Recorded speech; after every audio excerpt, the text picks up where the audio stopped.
all the different things that happen in life. And if you aren't looking after them as people and as individuals, then you're not really taking care of them and doing the best job that you can do. I was looking at a 10-20 year career of moving my family around, and I was just, without even really thinking about it, I thought, I don't want that for the kids. Yeah. That Yeah. would be for me, and I now need to think of things sort of outside of that. Hello everybody, and welcome to Not Financial Advice with me, Lewis Crompton, and Mike Aspinal. So I just say your name right, didn't I? Correct. That's what I said. Okay, brilliant. There we go. Always panic about that. So today we're just going to have a conversation about all things Mike, all things property, all things business, because life is more than just property. Life is more than just business as well, as we were talking about earlier. So Absolutely. definitely some exciting things coming forward into the future with what we've been chatting about. So yeah, I'm looking forward to hearing more about that. But yes, Mike, first let's just start of all, let me know, how did you get involved in property? How did you find yourself in this weird and wonderful world of investments? This weird and wonderful world, yeah. Lovely bit of decor in this hotel we're in, by the way. I was going to say, we're in a hotel room in central London. This is not my lounge, for anybody who's if my missus thought that we'd gone online and said that this is her interior design, she would be mortified. So nice to make that point. Sorry, so going back, how did I get involved in property? Yes, like what was the kind of the kickstart of your journey? The kickstart of the journey for me and Hannah, my wife, really was kids. Mm-hmm. And honestly, I come on these things and I say that, and I wish it wasn't. And I'm always really sort of in awe of people that have built the motivation, inspiration to change their financial security, their picture before kids. Mm-hmm. Because I think that insight's a wonderful thing, something that I wish I'd had. Unfortunately, I didn't. So, but it was very much that was the spark, and I think it probably takes a spark in everybody to try and think of maybe a different way of doing things or explore other opportunities. And so really, as soon as we got pregnant, my head was moving towards the path I was on. Whilst it was sustainable and fine, it wasn't the life that I wanted for my kids. It was the dreams I was chasing were my dreams, and all of a sudden they felt quite selfish, if I'm honest. So what was that path before then? From 18 years old through to 30, when we got pregnant, I was a professional rugby player, and turned professional rugby coach due to so many shoulder operations that we could, spend 5 hours going through them. So by the time I was 27, I transitioned into being a player coach, which was a really fantastic learning opportunity, to be honest. And I was a director of rugby, an assistant coach from sort of premiership level all the way down to National 2, and built really kind of logged great experience to take into business. But I loved rugby. I'd always loved rugby, but I'd really developed this passion for coaching and teaching, and towards the end of my coaching career, it wasn't as much the rugby as it was sort of the developing the team and developing the people and seeing the difference that I could make in young men's lives fundamentally, that I was getting a huge amount of value from. I was doing well. I had a good potential rugby coaching career, but a rugby coaching career in England, certainly in Leeds where we're based, or just outside of Leeds,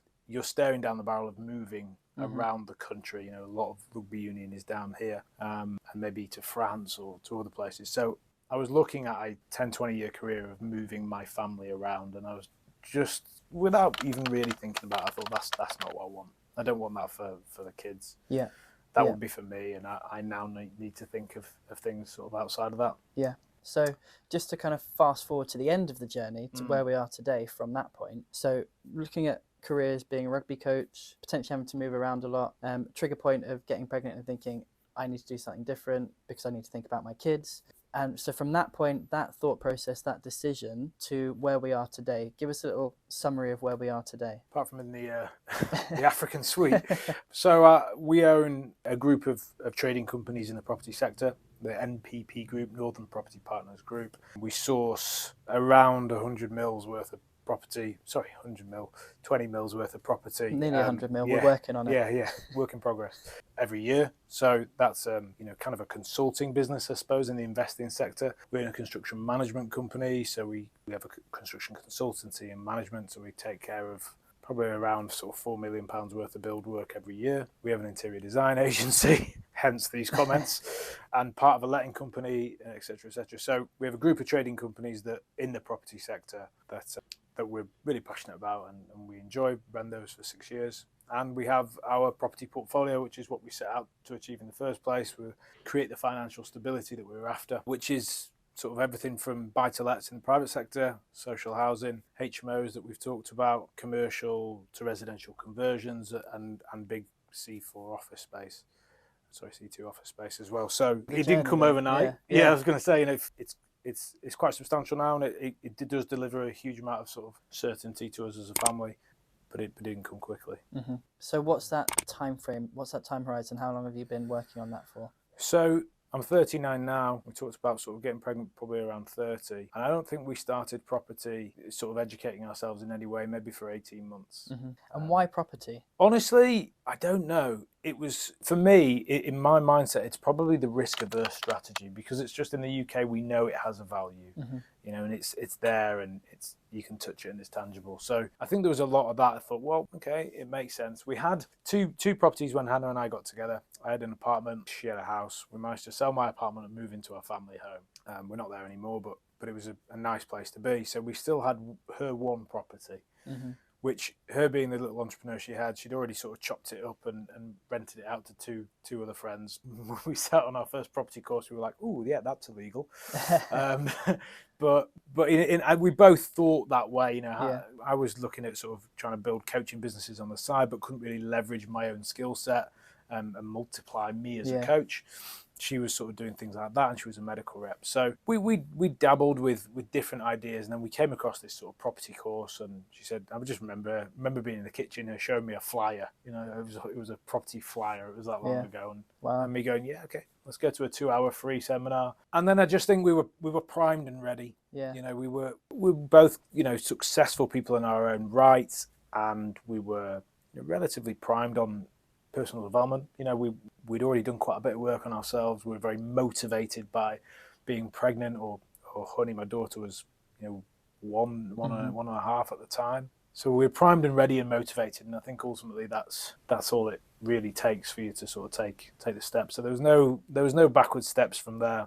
Hannah and I were very different, and we've talked before about, you know, paying absolute arms and legs for education. Hannah was like, do not tell anybody about what we've done here, you know. Yeah. And I was like going around going, yeah, we just paid 25 grand for education, just because I wanted wanted you to sit there and go, oh my God, what an idiot. Yeah. Just so I would just use it as fuel. I'd be like, and so we were really different in that respect. But every now and again we sit back and we go, what were we thinking? Yeah. But it's insane. Changed everything. But yeah, completely. And I often say to people, like, when I started my education journey as a trader, so financial market trading, I was doing the numbers the other day, and I took out more than 50% of my annual salary on a credit card and a loan in order to pay for that education. Yeah. Insanity. Would I do that now? I don't know. I feel like I'm smarter with money, but at the same point, it was a smart decision because it led me to where I am now.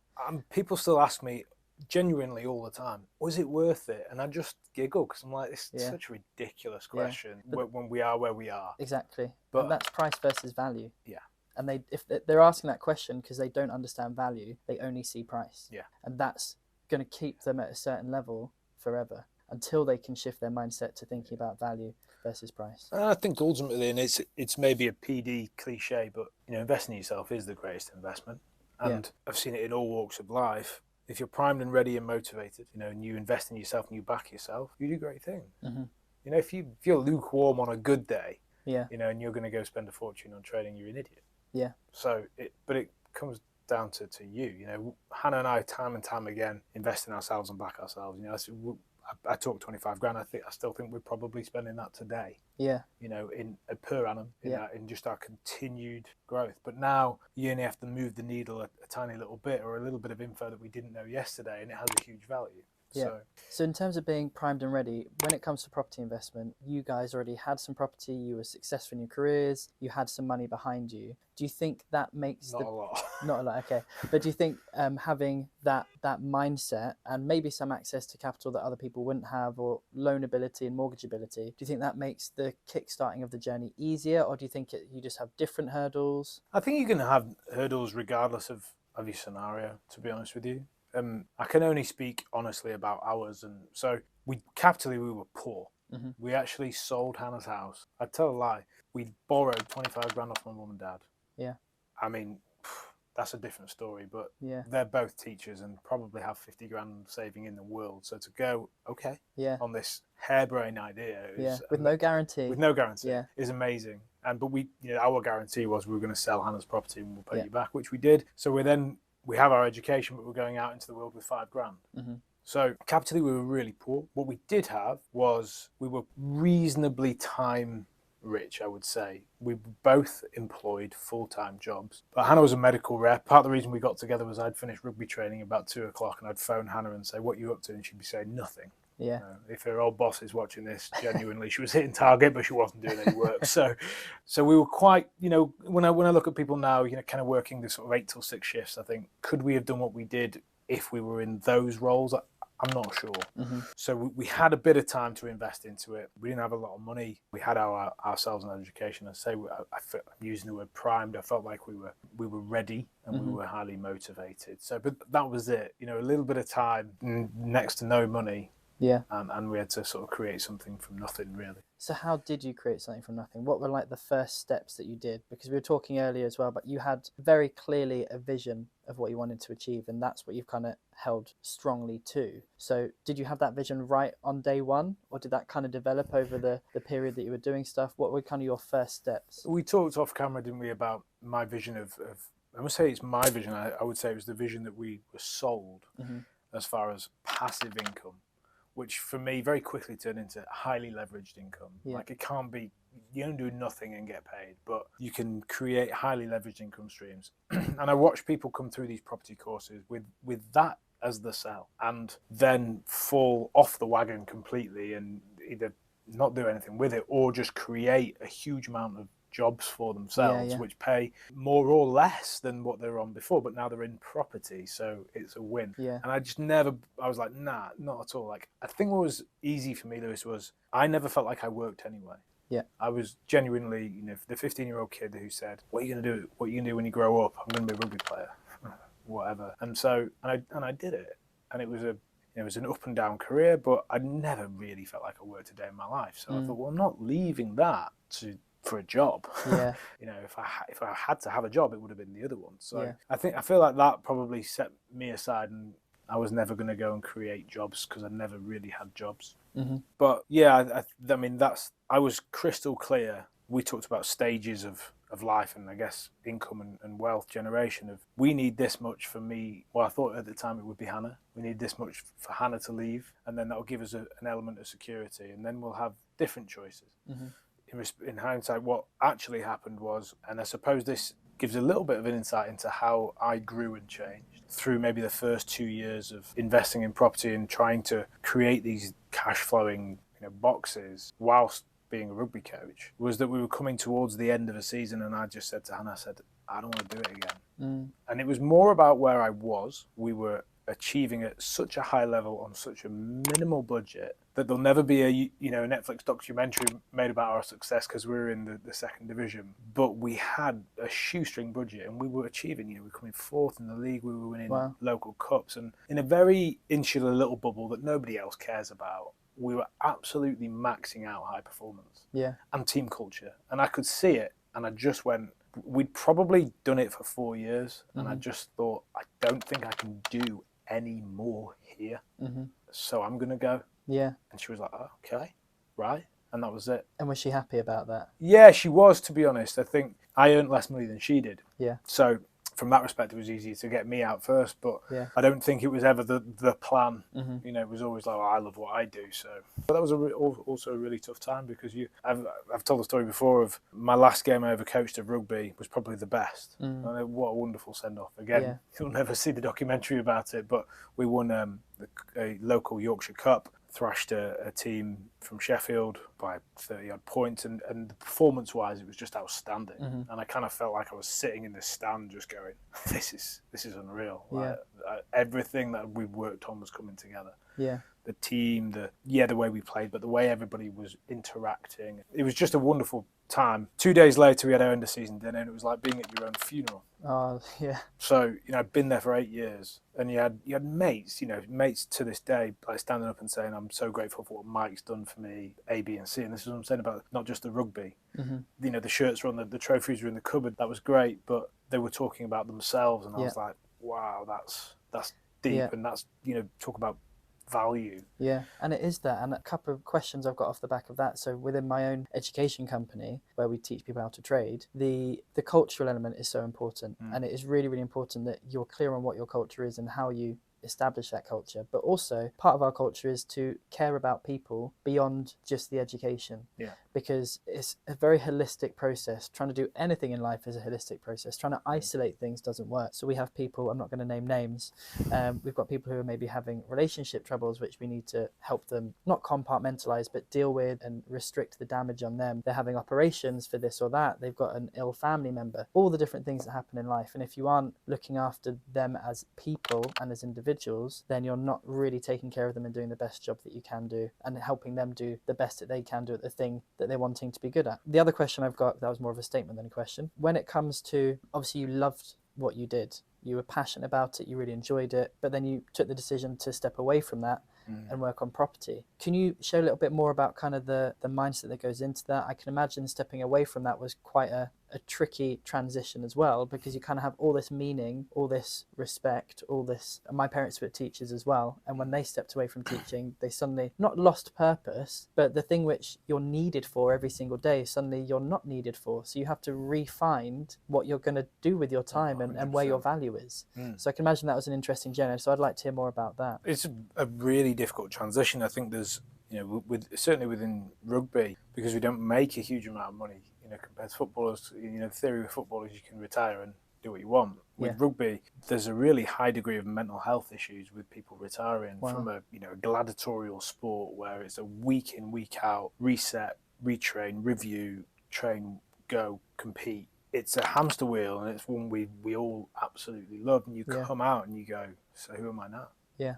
And I'd had it easy because I'd transitioned from player to player coach to coach to director of rugby, and now to property investor. So actually, it's a smoother transition than some have. Yeah. Kind of from gladiator to nothing, but still difficult. Off the back of that dinner, we hired a villa for 2 weeks, went to Spain, had a wonderful time, came back to the UK, and now I'm a property investor. And in many respects, life couldn't be better. So I had 1 kid at the time. That's a good thing, by the way. 2 is a nightmare. Yeah. I'd finished a great career, exactly where I wanted it. Had this wonderful time that we paid for friends and family to come over with our fledgling little property business, which was something we found value in. Yeah. And then I'm back home and I'm kind of like, whoa. So what do you do this morning? And actually, I don't mind sharing that the first thing I did was book in with a counsellor, because I just wanted to. I'm a talker, so I like this sort of thing, but I wanted to go and explore this DNA shift and explore. I think, to be honest, explore the career that I kind of felt like I was probably leaving. I often said I might go back. I haven't. So explore the career that I'd had, make sure that kind of I could tie that up and say, okay, well that was great, but I don't want to carry any dead weight into what I'm going to do next. So that's why, really consciously from the best place. I mean, imagine walking into this therapist room, they call it in the US, and he was a counsellor in the UK, and they're saying, so how are you, Mike? And I'm like, I'm absolutely on fire. Yeah. Let me tell you about what's just happened. Yeah. And so why are you here? I'm like, well, I don't want to carry any dead weight into what's next. So the first thing why I'm telling you this is that I consciously attacked that challenge. I wasn't naive to it. I knew it would be difficult, and I kind of wanted to attack it without any dead weight, as I keep saying. Yeah. I could go into that, but we'd be there a while. I think it's a really smart thing to do, and I have a feeling that attacking problems on head on before there may be even actual problems is probably a thread of something you do in business, in life anyway.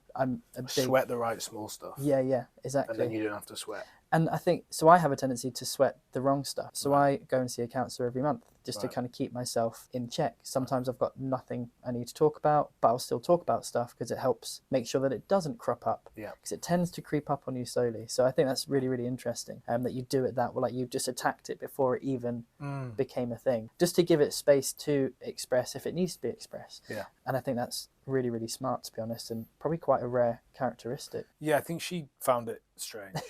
You should have asked her, and how does that make you feel? Yeah, I think I did. I was like, how are you? And she was like, what? But yeah, interestingly, I went twice, and didn't carry it on. And I'm a huge reflector, and so you know, I think you going out on a monthly basis is probably something that I probably really enjoy as much as I'm sure you're saying. It's actually kind of like a massage, isn't it? But for your head instead of your body. Oh, big. But to go back to that shift, in all honesty, I think I have not coached rugby for 7 years. If we were doing this interview 3 years ago, I think I would have been sort of sitting here as Mike, the professional rugby player, turned coach, and now I do property and business. Yeah. And I don't quite know where that shift happened, but now it's very much the other side. You know, and I can sit here and my DNA has had that natural evolution. Yeah. in the safari room. It's interesting. I think it can take around 7 years. I've noticed in my own life different transitions after like a 7-year mark. I know they talk about the 7-year itch in relationships, but I think there is a psychological, and this is not based on any science whatsoever, but like a psychological 7-year shift that happens, and you talk about it being in your DNA. I think that's very, very true. Right? I'm coming up to 7 years when I left my old incarnation of my life, which was very, very religious, very, very Christian. And I left that for various reasons. And I would say only in the past year have I kind of settled into, oh, this is who I am now. This is how I operate. This is how I see the world. And some of that old baggage, not necessarily baggage, that's too negative a term, but those old operating systems have kind of started to drop off now. But it's taken, funnily enough, 7 years to get to that point. We may have discovered something. We may have discovered something, yeah. So like I say, I'm not sure what stage, and I'm not. It's not a line in the sand where you go, oh, that's not me anymore. It's, I'm sure, gradual, but yeah, definitely took its time, and I don't even know what that means. Yeah, you know, I don't. So what difference does it make? Does it mean that I'm operating in my entrepreneurial life better now? Well, I don't know. Probably not. Probably not. I'm just saying that's kind of how it feels internally. Is I did used to do that, but it's not who I am anymore. Yeah. And that's it's an interesting feeling. So what then makes you different to all the other property investors out there and all the other property companies? You asked me this off camera, and so it's primed, and my answer was quick, wasn't it? It was kind of like, oh, I don't involve myself. Yeah. And we talked about highly leveraged income, passive income before, and in my head, I've just stayed true to that. Now, I have a theory that if you're a specialist, if you're outstanding at construction management, then you will have a tendency to sort of get involved at that stage. If you're brilliant at sourcing property, not that I'm bad at it, back in the day, then maybe you'll stay there. Decorator, guess what you're doing, etc. Yeah. And I always say with a little bit of tongue-in-cheek that I'm not good at anything, and that's really helped me stay not involved. Sometimes you can say that sort of thing, especially around the staff, too much, where I genuinely think the real value and nuance is being able to not involve yourself. You know, in the long term in business, you'll be paid for the teams and the systems that you put in place, not what you deliver with your own consulting value. So I kind of had that headspace. I don't know why, straight away. And that was interesting. And I'd always joke I'm lazy, so I don't want to get involved. And yet that clearly can't be the case. Yeah. So it's amazing how much work you can still do when you're not involved. Oh, I sat with a group of younger developers yesterday, and I was out and out the most passive, highly leveraged person in the room. Yeah. But what I couldn't get across to them was like, I have no primary role whatsoever across the 4 trading businesses I'm involved in, or portfolio with several joint venture portfolios and developing sort of 50 odd apartments at the moment as well. I have 2 kids. I like to work out in the morning. I'm busy. End of. So that I don't need a primary role to be uber busy, and you know there's more to come. But as soon as you're too deep into one thing, then how can you be everything? But I just think it's the opposite. You'll have heard this, Lewis. How many business owners say, "Yeah, but nobody will do it better than you," and I just let go of that really quickly. Yeah, I'm like, well, if I don't want that to be the case. Yeah. So I am good at sourcing property, but it's not what I'm uber passionate about. So let's train you to be as, one day you'll be better than me. So let's get on with that. Yeah.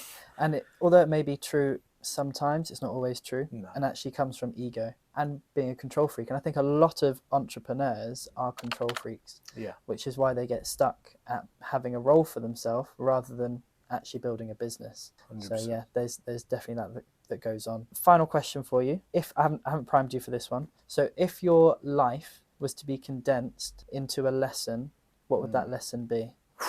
Wow. Good one. It's a good question, isn't it? I just came up with it. I think we're sort of nearly 40 years in. So I think what would be the lesson of the first 40 years? I think it would have to be that evolution. It would have to be around going after what you're passionate about, and not being afraid to change and evolve for that passion. If we just jump back, as a kid, you couldn't get me to do anything. My little 5-year-old boy is the same. He's doing nothing if he's not interested and passionate about it. Yeah. And I find it really interesting that, as a parent, but you have to do this. I'm thinking, you find a losing battle. Kid's going to do what he wants to do. Yeah. And I can see that running through my childhood. I'm going to play rugby. That's what I want to do. I'm a smart guy, to some degree. I must be. But I wasn't great at school because I wasn't passionate about it. I was quite passionate about playing sport afterwards and hanging out in a social room and the women, So that was it. But rugby, passion follow the passion. And then fundamentally, there's ups and downs in a career through predominantly sort of my own body. But as soon as that passion shifted, the direction needed to shift with it. So, wow, you're more passionate now about your soon-to-be family than you are about you. And with that, to accomplish the goals that they'll need, which clearly I'd come up with, Honey didn't come out going, I need financial security, Daddy. But I decided that she did. And so I had to shift and evolve. And I think all of us have skill sets that we can take elsewhere. We all have mentalities and lessons and that we can take into something else. And with a growth mindset, which is something that I preached for 7 years coaching rugby, you can do whatever you want to do. Yeah. So I think, great question, but 39 years in, it would have to be that. Yeah. Because that's what's happened. And then what's the best way that people can get in contact with you? Our website is www.northernpropertypartners.com. So if there's anybody wanting to dabble in old bricks and mortar, that's where they can find us. But probably best for me personally, I'm on Mike Aspinal Property again now. Again, you're back in. With Instagram after some slight problems. So yeah, Mike Aspinal Property. Brilliant. Fantastic. Well, Mike, thank you very much. It's been an absolute pleasure. And I'll put all those contact details in the show notes as well. So yes, make sure you like this video, subscribe to the channel, and we'll see you at the next one. Thank you very much.